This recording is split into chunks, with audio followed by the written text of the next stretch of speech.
नमस्कार बच्चों, I hope आप सब हेल्दी और अच्छे होंगे। आपका स्वागत है कटारी फार्मेसी में। अगर अभी तक आपने चैनल को सब्सक्राइब नहीं किया है तो फटाफट से जाकर चैनल को सब्सक्राइब कर दीजिए ताकि आगे आने वाली वीडियोस के नोटिफिकेशन आप मिस ना कर सको।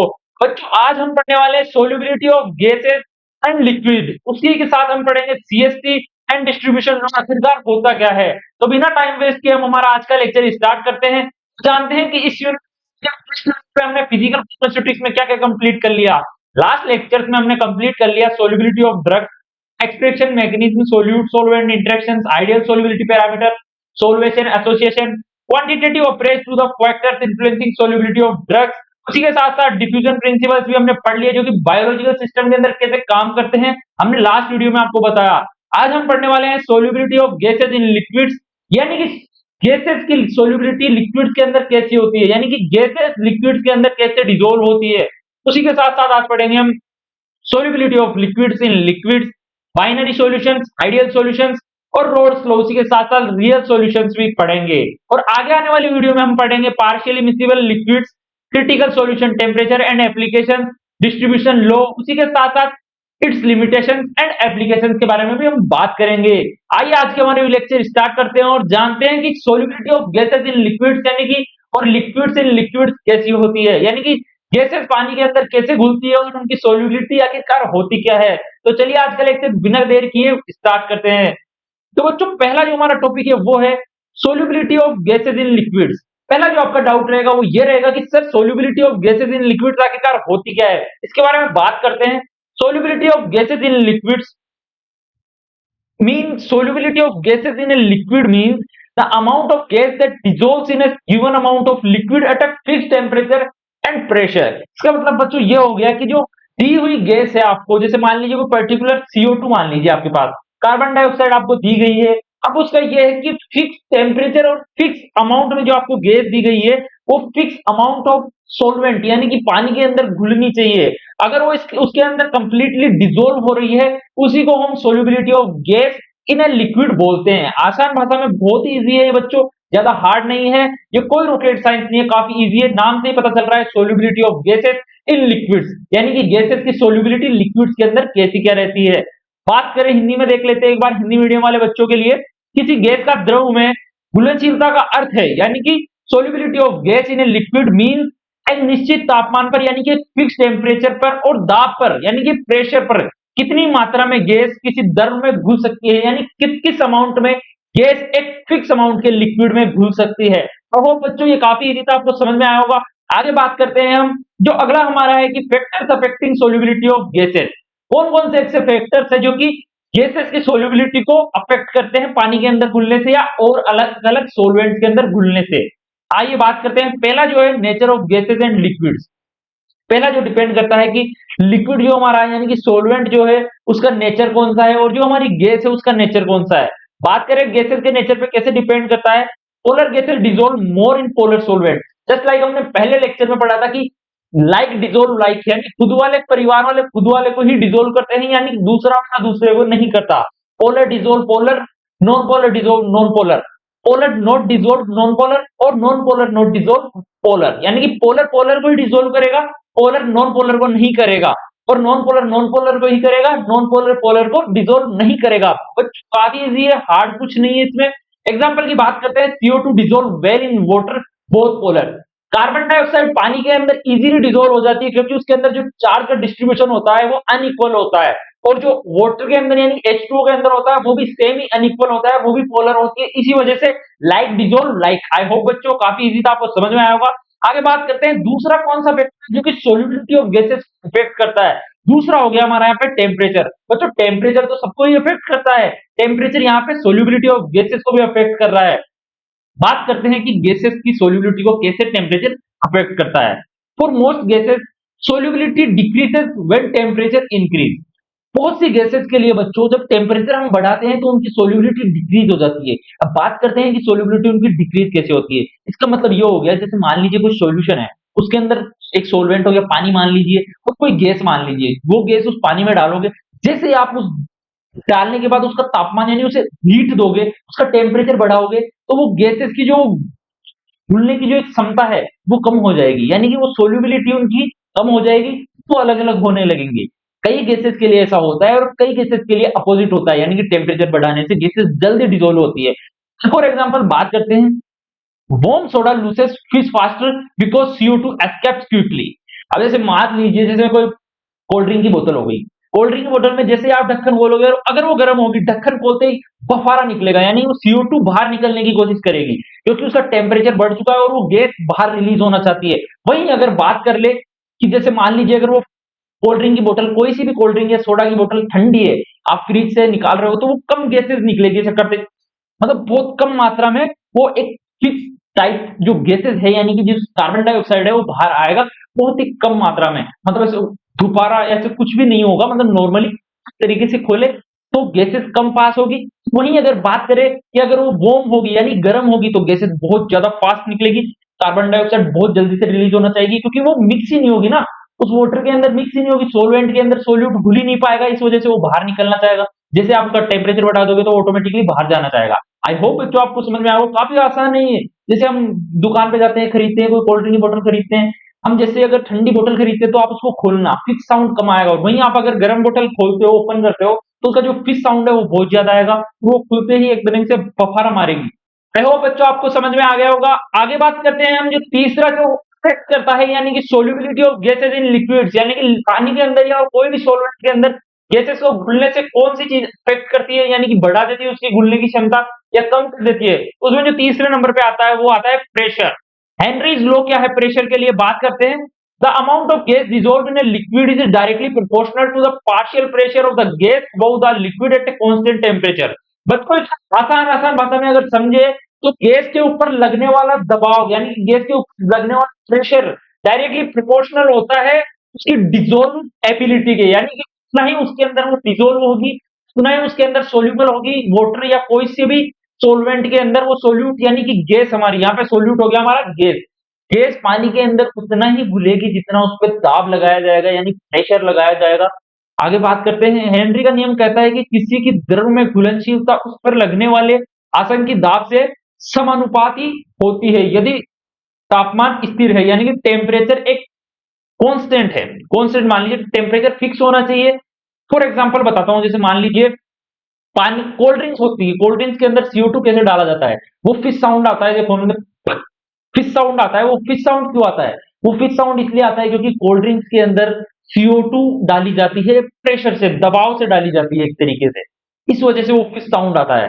वही हमारा हेनरी का लॉ है। यहाँ पे बात करते हैं हेनरी का लॉ, इसके फॉर्मूला, यानी कि एक मैथमेटिकल फॉर्मूला है। इस फॉर्मूले की बात करें, C is equal to K into P, यानी K डॉट P। अब बात करते हैं यहाँ पे C क्या है, कॉन्सेंट्रेशन ऑफ डिसॉल्व गैस, यानी कि कितनी गैस डिसॉल्व हो रही है वो बताता है हमें C। K की बात करें, हेनरीज कांस्टेंट, जो कि हर गैसेस के लिए, यानी कि अलग अलग गैसेस के लिए अलग अलग होता है कांस्टेंट। और पार्शियल प्रेशर, जो कि दबाव बाहर से लगाया जा रहा है उस गैस के ऊपर उस लिक्विड के अंदर घुलने के लिए। एग्जांपल की बात करें, cold drinks in CO2 in cold drink, sorry, carbon dioxide cold drinks के अंदर डाली जाती है बाय प्रेशर, तो ये एग्जांपल हो गया हेनरीज लॉ का। और दूसरी बात कर ले O2, यानी कि oxygen dissolve in blood plasma. कभी कभी हमारी बॉडी के अंदर ब्लड, यानी ब्लड के अंदर ऑक्सीजन घुलती है प्रेशर की वजह से, हमारा जो बॉडी प्रेशर होता है इसकी वजह से भी कभी कभी ऑक्सीजन ब्लड के अंदर डिसॉल्व हो जाती है। ये सब हेनरीज लॉ, यानी कि प्रेशर के एग्जांपल, की प्रेशर से कैसे गैस लिक्विड के अंदर डिसॉल्व होती है और कैसे उसको अफेक्ट करती है, यानी कि प्रेशर कैसे गैस पे वो अफेक्ट डालता है उसकी सोल्युबिलिटी के अंदर। आगे बात करते हैं नाइट्रस ऑक्साइड इन एनेस्थेसिया। बच्चों एनेस्थेसिया देने से पहले भी नाइट्रस ऑक्साइड हमारी बॉडी में डाला जाता है बाय प्रेशर, बिकॉज एनेस्थेसिया का अफेक्ट अच्छी तरीके से हो सके इसलिए। आगे बात करते हैं, आई होप आपको सब कुछ समझ में आ रहा होगा।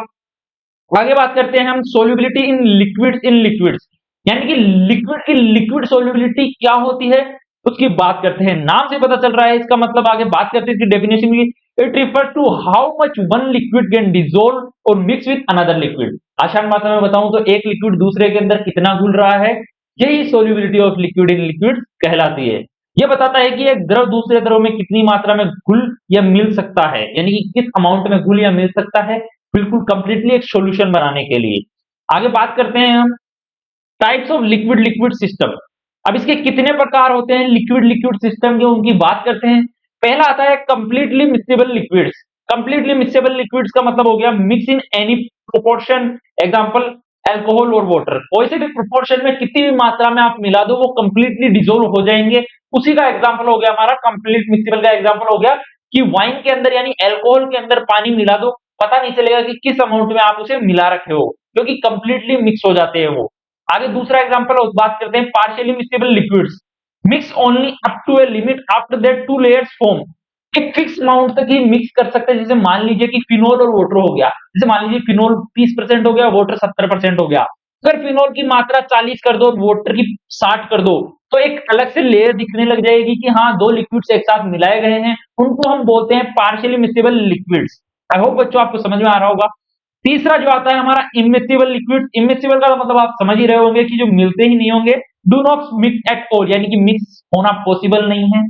जिनकी बात कर ले ऑयल इन वाटर, जैसे मान लीजिए पानी के ऊपर तेल डाल दो वो मिक्स नहीं होगा कैसे भी, तो वो एग्जांपल हो गया हमारा इमिसिबल लिक्विड्स का। आई होप बच्चों आपको solubility of liquid in liquid समझ में आ गई होगी। अब आगे बात करते हैं हम बाइनरी सॉल्यूशंस आखिरकार क्या होते हैं। और जो बाइनरी सॉल्यूशंस वो सॉल्यूशंस होते हैं जिनके अंदर सिर्फ दो कंपोनेंट्स होते हैं या दो मॉलिक्यूल्स होते हैं, जैसे मॉलिक्यूल ए और मॉलिक्यूल बी, और आपस में दो ही मिक्स होते हैं, इनके अलावा दूसरा मॉलिक्यूल नहीं होता। आगे बात करते हैं बाइनरी सॉल्यूशंस का, जो पहला है पॉइंट वो है आइडियल सॉल्यूशन। आइडियल सॉल्यूशंस क्या होते हैं? ए solution that obeys roles law overall concentration, यानी कि एक ऐसा सॉल्यूशन जो कि रोल्स लॉ को फॉलो करता हो, ओवरऑल कंसेंट्रेशन, यानी कि कंसेंट्रेशन कुछ भी हो उन कंपोनेंट्स या उन मॉलिक्यूल्स का, वो हमारा आइडियल सॉल्यूशन होगा। फॉर एग्जांपल जैसे मान लीजिए दो मॉलिक्यूल्स है, कितना भी हो, कम हो किसी का ज्यादा हो, उन दोनों को अगर आप मिक्स करोगे तो ऑल ओवर रोल्स लॉ को फॉलो करेगा और वो एक आइडियल सॉल्यूशन कहलाएगा। नो हीट और volume change occurs on mixing, यानी कि उन दोनों को मिक्स करने पे कोई भी हीट उत्पन्न नहीं होगी, ना ही प्रोड्यूस होगी और ना ही डिक्रीज होगी, यानी कि हीट एब्जॉर्ब होगी। और वॉल्यूम में भी कोई बदलाव नहीं आएगा। जो हमारे इनिशियल फेज में जो दोनों की वॉल्यूम थी उनको मिक्स करने के बाद जो हमारा जो एंड रिजल्ट यानी कि एंड सॉल्यूशन बनेगा वो फिक्स अमाउंट यानी कि फिक्स वॉल्यूम में ही बनेगा, उसी को बोलते हैं आइडियल सॉल्यूशन। बात कर लेते हैं इसकी इक्वेशंस की, जो कि रोल्स लॉ के आधार पे है। जो हमारा पहला जो कंपोनेंट रहेगा, पहला मॉलिक्यूल रहेगा वो है ए। फॉर एग्जांपल हमारा एक मॉलिक्यूल हो गया ए, एक मॉलिक्यूल हो गया बी। अब इसका मतलब ये हो गया कि पार्शियल प्रेशर हो गया ए का is equal to initial partial pressure of A and उसका मोल फ्रैक्शन, और दूसरा हो गया बी के लिए partial pressure of B is equal to जो प्योर स्टेट में पार्शियल प्रेशर था उसको बोलते हैं पी बी, और जीरो ऊपर लगा हुआ है वो, और उसका मोल फ्रैक्शन, यानी कि जितना ज्यादा मोल फ्रैक्शन होगा उतना ही उसका पार्शियल प्रेशर भी होगा, यानी कि बाहर से लगने वाला दबाव भी उतना ही होगा जितना उसका मोल फ्रैक्शन होगा। इसकी टोटल प्रेशर की बात कर ले तो सिंपल है, P A is equal to P B, यानी कि दोनों पार्शियल प्रेशर को सिंपली टोटल कर लो, टोटल जो आइडियल सॉल्यूशन का प्रेशर होगा वो काउंट हो जाएगा। आई होप बच्चों आपको समझ में आया होगा।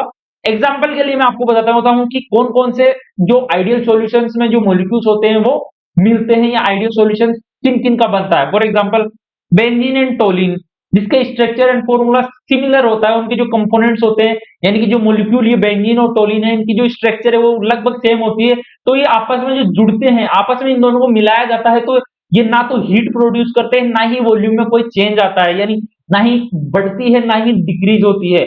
और हेक्सेन और हेप्टेन की बात कर ले तो इनमें भी सेम यही केस होता है।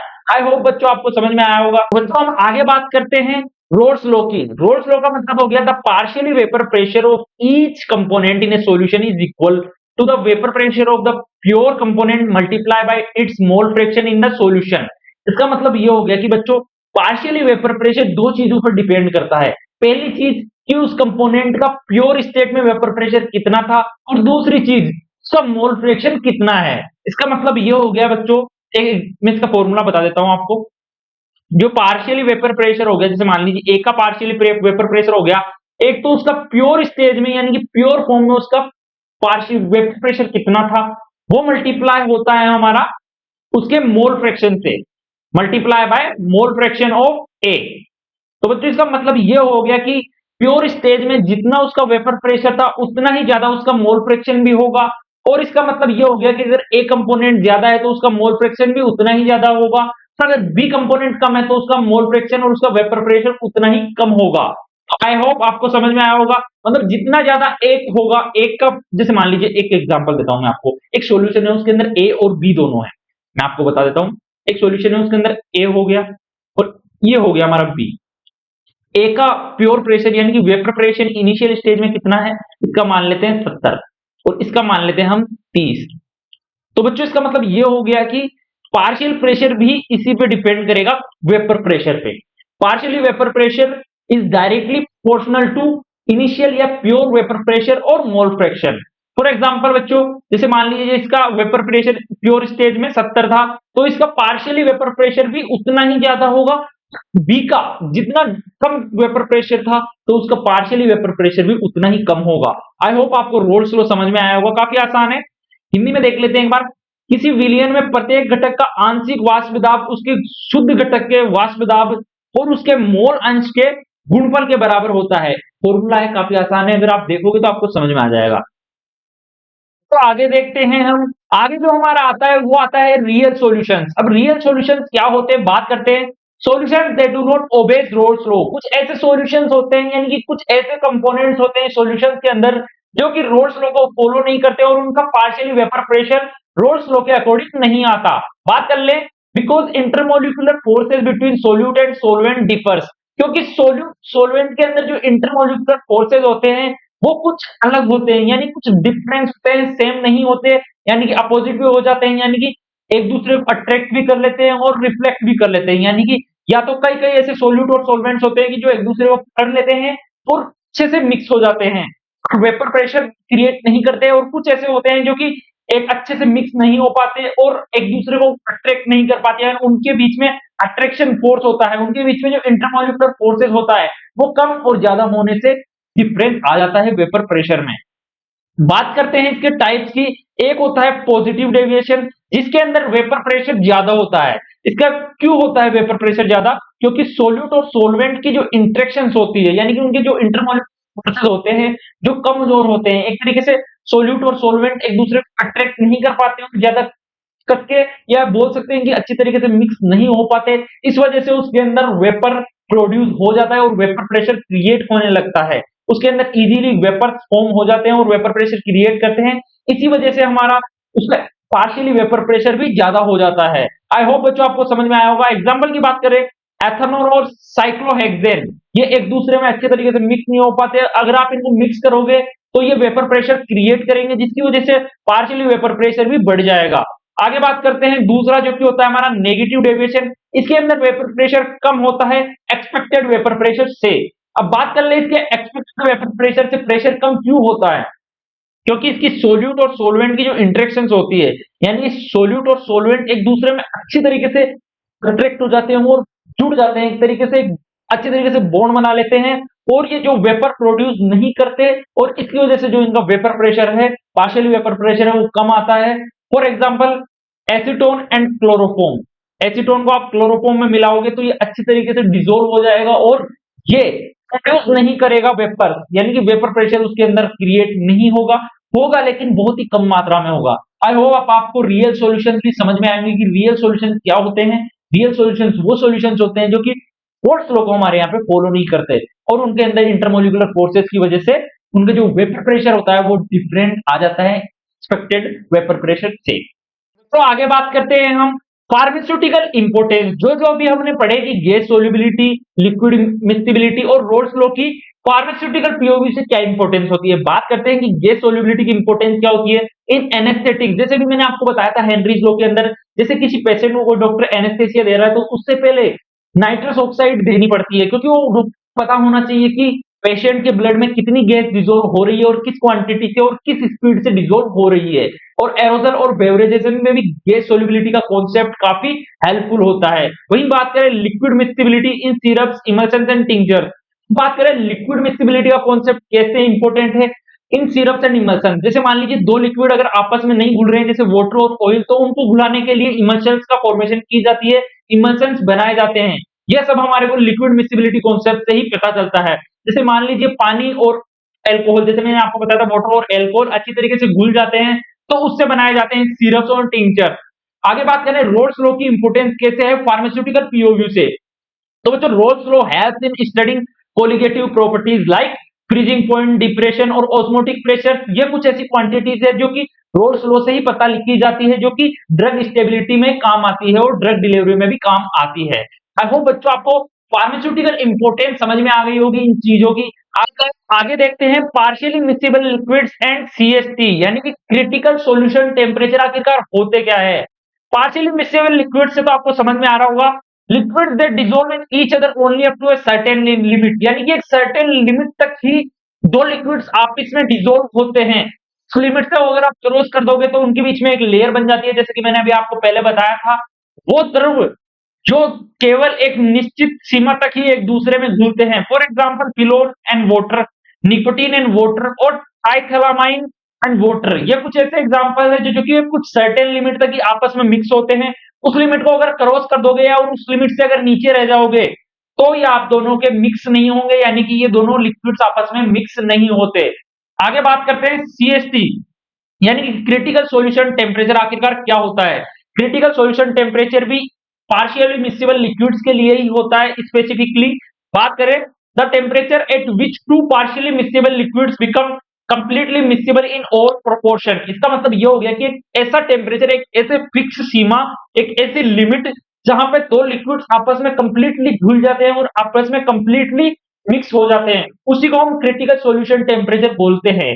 वह तापमान जिस पर दो आंशिक रूप से घुलनशील द्रव पूरी तरह एक दूसरे में घुल जाते हैं। आई होप बच्चों आपको समझ में आया होगा, काफी इजी है ये समझने के लिए। नाम से पता चल रहा है कि पार्शियली मिक्सेबल लिक्विड्स क्या होते हैं और क्रिटिकल सॉल्यूशन टेम्परेचर क्या होता है। आगे बात करते हैं हम सीएसटी के कुछ टाइप्स की, यानी कि क्रिटिकल सॉल्यूशन टेम्परेचर की कुछ टाइप्स की। पहली टाइप आती है अपर क्रिटिकल सॉल्यूशन टेम्परेचर।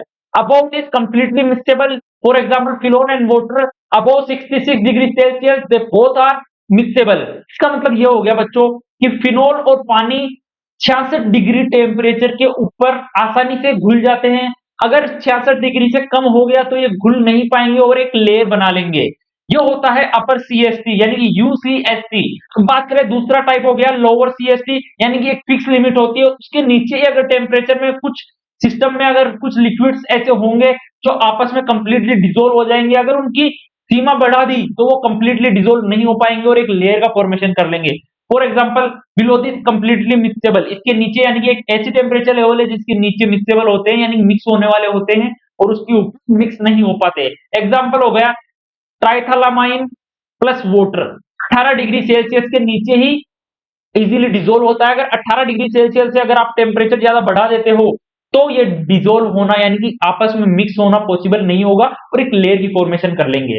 तो तीसरा होता है बोथ यूसीएसटी एंड एलसीएसटी, यानी कि इसके अंदर बोथ होते हैं, इसके अंदर दोनों होते हैं, पर और एक लोअर लिमिट भी होती है। मान लीजिए 60 डिग्री हो गया और ये हो गया हमारा 20 डिग्री। कुछ ऐसे सिस्टम में कुछ ऐसे मॉलिक्यूल्स होते हैं जो कि आपस में दोनों एक फिक्स टेम्परेचर के ऊपर भी मिक्सेबल होंगे और नीचे भी होंगे और एक फिक्स रेंज में दोनों आपस में मिक्स नहीं करते। For example nicotine and water, nicotine और पानी आपस में एक फिक्स रेंज में मिक्सेबल नहीं होते और रेंज के ऊपर और रेंज के बाहर टेम्परेचर यानी कि तापमान बढ़ाने से वो एक दूसरे से मिक्सेबल हो जाते हैं। आई होप बच्चों आपको समझ में आया होगा। अब इसकी फार्मास्यूटिकल पीओवी से इंपोर्टेंस देख लेते हैं कि ये सीएसटी क्या काम आता है, क्रिटिकल सॉल्यूशन टेम्परेचर क्या काम आता है। तो बच्चों सीएसटी से पता चलता है कि प्योरिटी ऑफ लिक्विड्स, यानी लिक्विड्स की प्योरिटी का भी पता सीएसटी से ही चलता है, और solvent selection for drug extraction, और सॉल्वेंट की सिलेक्शन करना भी सीएसटी से ही पता लगाया जाता है, यानी कि किसमें कौन सा किस टेम्परेचर पर कितना घुल रहा है।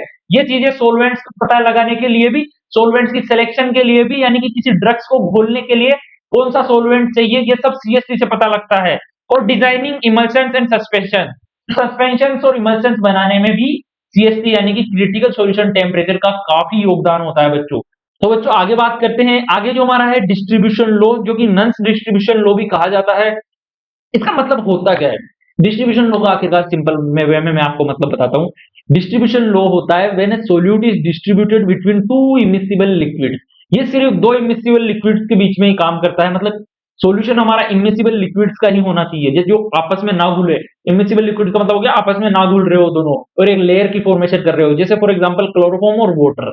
एग्जांपल लेता हूँ, क्लोरोफॉर्म और वाटर हो गया हमारा यहाँ पे, ये हो गया क्लोरोफॉर्म और ये हो गया वाटर। ये दो इमिसिबल लिक्विड्स है, इनमें कोई सोल्यूट हम एंटर कराते हैं, सोल्यूट डालते हैं, तो सोल्यूट इट रीचेस इक्विलिब्रियम। ये इक्विलिब्रियम कब चला जाएगा? सोल्यूट जैसे डालेंगे तो सोल्यूट की कुछ मात्रा हमारे क्लोरोफॉर्म के पास जाएगी, कुछ मात्रा हमारे पानी के पास यानी वाटर के पास जाएगी। फिर धीरे धीरे वो एक इक्विलिब्रियम स्टेट की फॉर्मेशन कर लेते हैं और जो कॉन्सेंट्रेशन लेवल होती है दोनों के पास वो इक्वल हो जाती है कांस्टेंट टेम्परेचर, एक कांस्टेंट टेम्परेचर आके। तो बच्चों इजी समझ में आ गया आपको, दो इमिसिबल लिक्विड्स होने चाहिए, उनमें सोल्यूट जैसे ही हम आइडेंटिफाई कराते हैं, उसको एंटर करवाते हैं, सोल्यूट मिक्स करते हैं तो सोल्यूट धीरे धीरे बढ़ता रहता है दोनों में, फिर एक फिक्स टेम्परेचर पे एक इक्विलिब्रियम फॉर्मेशन हो जाती है जहां पे कॉन्सेंट्रेशन लेवल बराबर हो जाती है। आगे बात करते हैं, इसका फॉर्मूला होता है C1/C2 K। यहाँ पे हमारा कोफिशियंट है कांस्टेंट। जब कोई विलेय दो अघुलनशील द्रवों पे वितरित होता है तो स्थिर तापमान पर दोनों परतों में उसकी सांद्रता का अनुपात स्थिर रहता है। इसकी कुछ लिमिटेशंस भी होती है, लिमिटेशंस की बात करते हैं। सोल्यूट शुड नॉट एसोसिएट और डिसोसिएट। जो सोल्यूट हम आइडेंटिफाई करा रहे हैं, मतलब जो सोल्यूट हम डाल रहे हैं उस सॉल्यूशन के अंदर, दो लिक्विड्स के बीच में, दो इमिसिबल लिक्विड्स में, ना तो वो टूटना चाहिए ना वो जुड़ना चाहिए, यानी कि ना तो वो ब्रेक होना चाहिए और ना वो किसी के साथ कंबाइन होना चाहिए। दूसरी लिमिटेशन है हमारी कंसंट्रेशन मस्ट बी लो। और जो सोल्यूट हम आइडेंटिफाई करा रहे हैं, जो सोल्यूट हम मिला रहे हैं, उसकी कंसंट्रेशन लो ही रहे तो ज्यादा बेटर है। अगर उसकी कंसंट्रेशन हाई है तो वो इक्विलिब्रियम नहीं स्टेट में पहुंच पाएगा और डिस्ट्रीब्यूशन लो कोई काम का नहीं है। यहाँ पे टेम्परेचर मस्ट बी कांस्टेंट। अगर टेम्परेचर ही बदल जाएगा तो डिस्ट्रीब्यूशन लो काम ही नहीं करेगा ना। टेम्परेचर अगर आप बढ़ाओगे दोगे तो दोनों लिक्विड्स आपस में मिक्स हो सकते हैं, टेम्परेचर अगर घटा दोगे तो भी मिक्स हो सकते हैं, फिक्स पे ही नहीं होंगे वो मिक्स, क्योंकि इमिसिबल लिक्विड्स के लिए CST मैंने अभी जिस आपको पढ़ाया था। आगे बात करते हैं, लिक्विड्स मस्ट बी इमिसिबल। और लिक्विड्स ऑब्वियसली इमिसिबल होने चाहिए। अगर मिलाने वाले होंगे तो लेयर फॉर्मेशन नहीं होगी, तो डिस्ट्रीब्यूशन किसको करेंगे हम यहाँ पे? बच्चों आगे बात करते हैं हम फार्मास्यूटिकल एप्लीकेशंस की। पहली है हमारे यहाँ पे ड्रग एक्सट्रैक्शन। एग्जांपल है alkaloids extracted from plant material using organic solvents. तो बच्चों एक्सट्रैक्शन, ड्रग एक्सट्रैक्शन का मतलब सीधा सीधा पता चल रहा है कि ड्रग को निकालना। कहां से निकालना? For example alkaloids extracted from plant materials. Alkaloids plant materials से एक्सट्रैक्ट किए जाते हैं, यानी प्लांट से बाहर निकाले जाते हैं ऑर्गेनिक सॉल्वेंट्स को यूज करके। दूसरे की बात करते हैं हम पार्टीशन कोएफिशिएंट। तो बच्चों partition coefficient predict the absorption through lipid membrane. तो मतलब पार्टीशन कोएफिशिएंट ये डिसाइड करता है कि ड्रग ऑयल बेस ज्यादा एब्जॉर्ब है या ड्रग वाटर बेस ज्यादा एब्जॉर्ब है। अगर ऑयल बेस ज्यादा एब्जॉर्ब होगा तो हमारी बॉडी में जो मेम्ब्रेन होती है जो कि लिपिड यानी फैटी एसिड से बनी हुई होती है तो वो इजीली एब्जॉर्ब कर पाएगी। ये चीजें भी हमें पार्टीशन कोएफिशिएंट से ही पता चलती है ड्रग के बारे में। मतलब तीसरा आता है हमारे यहाँ पे drug essay, iodine distributed between water and chloroform. Drug essay exact quantity नापने के लिए यूज किया जाता है ड्रग की, यानी कि ड्रग की एग्जैक्ट क्वांटिटी कितनी है किसी सॉल्यूशन के अंदर। एग्जांपल दिया गया है, आयोडीन डिस्ट्रीब्यूट होता है वाटर और क्लोरोफॉर्म के बीच में, तो उनकी एग्जैक्ट कॉन्सेंट्रेशन मापने के लिए ड्रग एसे का यूज लिया जाता है। तो बच्चों हमारा अगला पॉइंट आता है फॉर्मुलेशन यूज, यानी कि ड्रग्स को किस फॉर्म में हमें बनाना चाहिए वो भी इसी से पता चलता है। Have decide if drug preference oil और एक्वस सॉल्यूशन। पहले पता लगाया जाता है कि जो ड्रग हमारा सोल्यूट डाला गया है सॉल्यूशन के अंदर वो ऑयल में ज्यादा एब्जॉर्ब हो रहा है या वाटर में ज्यादा एब्जॉर्ब हो रहा है। अगर ऑयल में एब्जॉर्ब होगा तो जो हमारी फॉर्मुलेशन होगी वो ऑयल बेस्ड फॉर्मुलेशन होगी, अगर वाटर में होगा तो हमारी फॉर्मुलेशन होगी वाटर बेस्ड फॉर्मुलेशन होगी, जो कि हमें हेल्पफुल होती है इमल्शन और ट्रांसडर्मल डिलीवरी। यानी ट्रांसडर्मल कुछ ऐसे प्रोडक्ट्स होते हैं और इमल्शन ऐसे प्रोडक्ट होते हैं बनाने में। इमल्शन हो गए जैसे कि मान लीजिए वाटर और ऑयल बेस्ड हो गए, और ट्रांसडर्मल हो गए हमारे यहाँ पे जो कि बॉडी में एब्जॉर्ब होते हैं डायरेक्टली ऑयल बेस्ड हो गए। आई होप बच्चों आपको सब कुछ समझ में आया होगा। आपसे मिलते हैं अगली वीडियो में, तब तक के लिए bye bye. Thanks for watching, stay happy stay healthy. अगर कटारिया फार्मेसी चैनल को आपने अभी तक सब्सक्राइब नहीं किया है तो फटाफट से जाकर चैनल को सब्सक्राइब कर दीजिए ताकि आगे आने वाली वीडियोस आप मिस ना कर सको। तो टेलीग्राम में ग्रुप ज्वाइन कर लीजिए और हमारा एप्लीकेशन भी लॉन्च हो चुकी है, वहां पे जाके आप नोट्स परचेज कर सकते हो काफी अफोर्डेबल प्राइस में। तो बच्चों आपसे मिलते हैं अगली वीडियो में, तब तक के लिए bye bye, stay happy stay healthy. Thanks for watching.